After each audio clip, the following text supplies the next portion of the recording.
ঋণের বোঝায় যারা জর্জরিত, বিষ্ণু ইসলাম চমৎকার একটা দোয়া শিখিয়েছেন। আমাদের অনেকে ঋণের বোঝায় জর্জরিত, আছে না নাই? এদিকে কেউ আছেন? থাকলে হাত তোলার দরকার নেই, থাকলে এই দোয়াটা পড়বেন।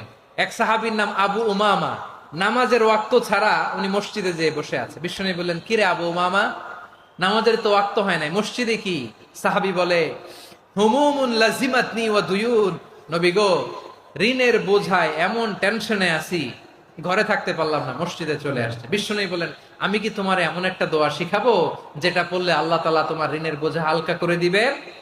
আবু উমামা বললেন, ইয়া রাসূলুল্লাহ, অবশ্যই শিখাবেন। বিষ্ণু বললেন, তাহলে তুমি পড়বা, আল্লাহুম্মা ইন্নী আউযু বিকা মিনাল হাম্মি ওয়াল হাযান ওয়া আউযু বিকা মিনাল জুবনি ওয়াল বুখল ওয়া আউযু বিকা মিন গালাবাতিদ দাইনি ওয়া কাহরির রিজাল।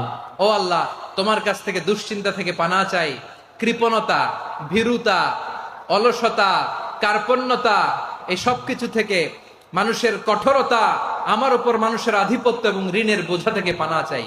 এই দোয়াটা যখন বিষ্ণুনবী শিখাই দিলেন, আবু উমামা বারবার এই দোয়া পড়ে, আল্লাহুম্মা ইন্নী আউযু বিকা মিনাল হাম্মি ওয়াল হাযান ওয়া আউযু বিকা মিনাল আজজি ওয়াল কাসাল ওয়া আউযু বিকা মিনাল জুবনি ওয়াল বুখল ওয়া আউযু বিকা মিন গালাবাতিদ দাইনি ওয়া কাহরির রিজাল।